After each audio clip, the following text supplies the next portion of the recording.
Hello, and here we go. Thank you so much for joining in. And I first want to apologize for not having this ready for you on this past Friday. However, sometimes life is lifing and the best laid plans do not come to fruition. But anyway, enough of the apologies, as I really genuinely do apologize because I want to be consistent with the times that I'm on here. So I'm here today. Yes, yay. And what we're talking about under the umbrella of the room where it happens is we're talking about me, myself, and I, the art of self-love. And before I go any further, as you are on YouTube watching this, if you would just click that subscribe button, that would really help me. So again, before we go any further, just push the subscribe button and make yourself a part of this journey that we'll be taking throughout this year on this podcast. So let's get to it. Me, myself, and I, the art of self-love. This is one of those topics that people probably talk about quite a bit, yet I don't know that we have a full understanding or that we embrace it at the level that we probably really should. So I think this is going to be a good discussion today for us to have about the art of self-love.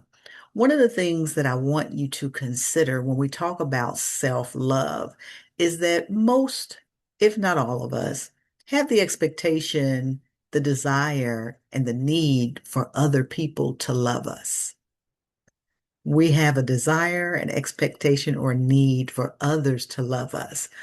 But sometimes in this journey called life, we forget about the need, the desire, and the expectation of loving self, because that does need to be in play. And it is an important component for us to have in our lives that we have self-love. That self-love is very powerful in terms of how we allow people to treat us, what we expect from other people, the boundaries that we create for others. It all centers around the idea of the art of self-love. What do I mean when I say the art of it? Because there is an art to it in that it's all the things that I was naming initially. It's the self-respect, it's self-confidence, it's self-esteem. It's those type of ingredients that create, shape, and root our ability to have self-love. We have to respect ourselves. We have to have healthy self-esteem. We have to have confidence in ourselves. We have to create boundaries for others. We have to have expectations of others. All of those things are very intricate pieces for us to have the art of self-love.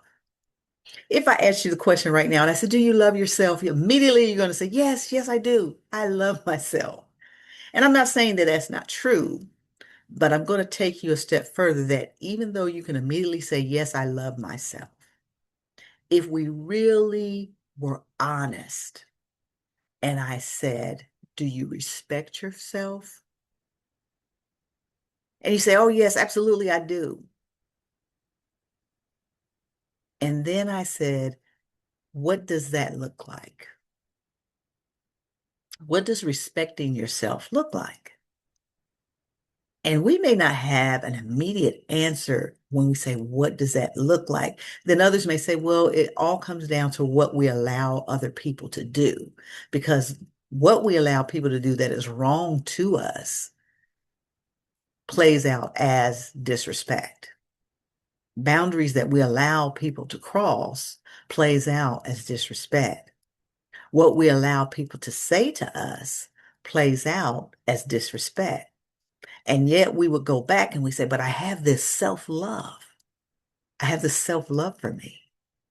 And what we have to understand is having self-love means having self-respect. See, when you respect yourself, there are things you're not going to allow. When I respect myself, there are things I'm not going to allow. There are lines I'm not going to let you cross. There are things I'm not going to let you say. There are things that you cannot do to me because I respect myself. And because I respect myself, I also love myself. And I want to be treated well. And I want to be treated fair. And I want to be treated right. And if you cannot produce that behavior, if you cannot mirror that type of behavior, then I can't allow you in my space because of the self-love that I have for me, because of the self-respect I have for me. There's a conflict between who you are and who I need for you to be in order for you to thrive in a space with me, right? Think about that. I love myself. I respect myself. And it's very much okay for me to have expectations of the people who come into my space. It is very much okay for you to have expectations of the people who come into your space. Because when we're framing this art of self-love, we have to frame it with respect. Now, here's the catch 22. If you do not exhibit self-respect for yourself, what are the chances that other people are going to respect you? What do you think those chances are? I can hear you like it's not going to happen. It's slim. It's a zero. Absolutely. It's all of those things. If I don't exhibit respect for myself, the idea of others respecting me is far from realistic. And again, if I don't exhibit respect for myself, it's hard to convince anybody that I love me. Oh, oh wow. We didn't think of it that way. We didn't examine this to the degree that self-love, self-respect work together. That under the umbrella of self-love, there has to be this thing we call self-respect. When we talk about self-confidence, self-confidence, believing in me, believing that I can, believing that I am, believing that I will, feeling good about my journey in life, feeling good about who I am, feeling good about what I say, feeling confident in those things.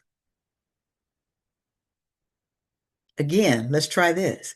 If I don't have confidence in me, do I expect others to have confidence in me? Here's the breakdown. Everything starts with you. When we talk about self-love, anytime we put the word self out there, it starts with you. We can't be disappointed if people don't love us when we're struggling to love ourselves. We can't be disappointed when people don't respect us when we don't respect ourselves. We can't be disappointed in people who don't have confidence in us when we don't have confidence in ourselves. What do the kids say? Make it make sense. Make it make sense. I'm asking you to give me something that I am not giving myself. I'm asking you to love me and I don't love myself. I'm asking you to respect me. I don't respect myself. I'm asking you to have confidence in me and I don't have confidence in myself. The art of this is that it starts with you. The art of this is that it builds with you. The art of this is that the root is with you. Because when people see how I feel about me, if they are genuine, true, they're going to follow suit. What does that mean? I am the core of what I want people to do, see, and be for me. So when they see me love me, when they see me respect me, when they see that I have confidence in me, when they see that I have healthy self-esteem, I'm not the chick that's always down on myself, that's always beating myself, that's always giving, you know, the pity party. I'm not the person that says, well, I know I should be better. I know I could do better. I know this isn't going to work. I know I can't do. I know I can't be. I know. Well, hold on. That unhealthy self-esteem that I'm exhibiting is very much connected to the lack of self-love that I have for me. Because if I love myself, why in the world would I have unhealthy self-esteem? And notice I'm not saying low. I said unhealthy self-esteem. If I love myself, I don't have the time, the desire, or the inclination to sit anywhere and beat myself up and say, "Oh, I know I'll never be this. I'll never do that. I'll never have this. I'll never. I know I'm just not good at this. I'm just not good." What?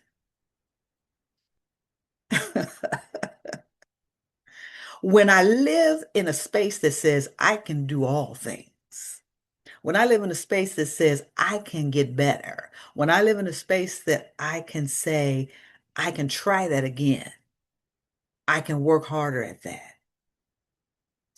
When I can live in that space that no matter what I do, if I fall short, I understand what it is to make another attempt.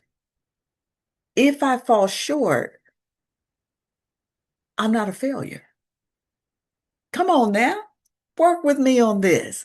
I want you to understand how you see yourself is under that umbrella of the art of self-love because everything I'm talking to you about right now is relevant to self-love. Unhealthy self-esteem is connected to self-love. Go back and do the self-love check and say, oh, whoa, okay.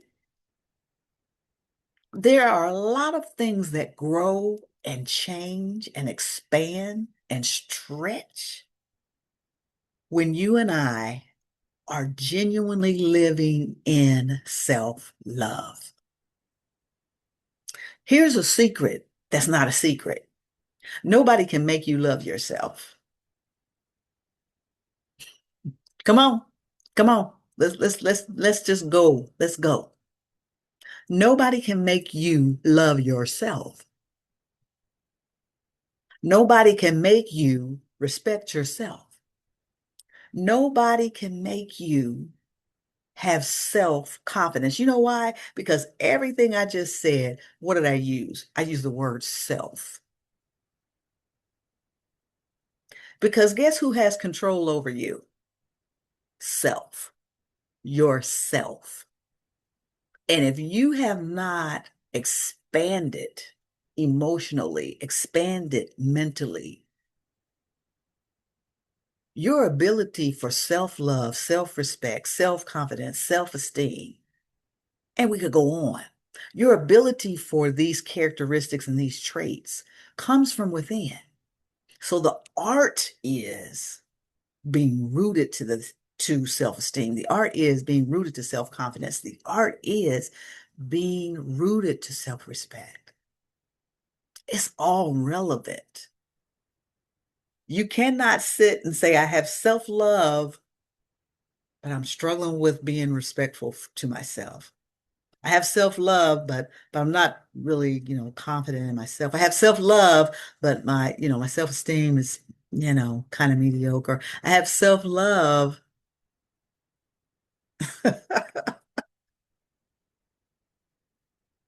Because everything we're talking about builds. It builds.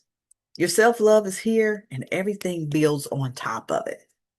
Without that self-love, there's no foundation, there's nothing to build on, and and we're out there in the middle of the sea without anything to save us.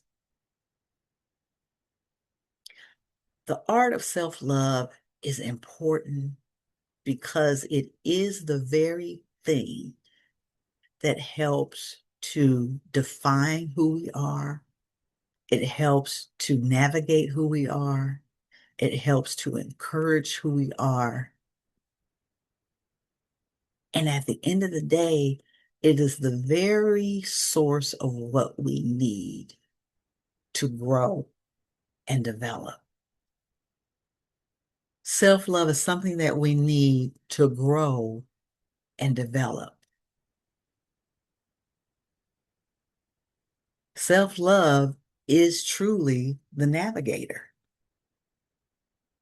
It's the wheel we turn. It's the way we go. It defines everything that we move on. And again, when we don't have it, think of the turns and the twists our life have because we have yet to master, to understand, to embrace, and to root self-love.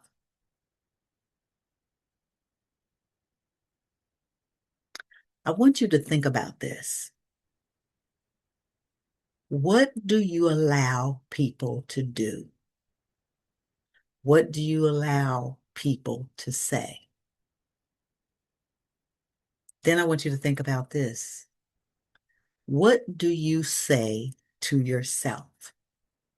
What is it that you do to yourself? And in each category of this, obviously I'm speaking from the negative realm. What do you allow people to say and do negatively? What do you allow yourself to do and say to you negatively? And I guarantee you, if you made a list, the two would correlate. The two would correlate.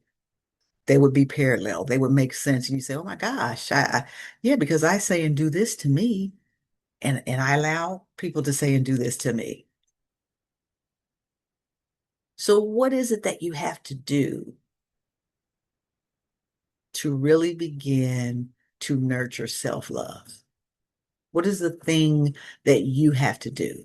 Because it's not going to be the same for everybody. Some people have certain facets that they're good at, other people not so much.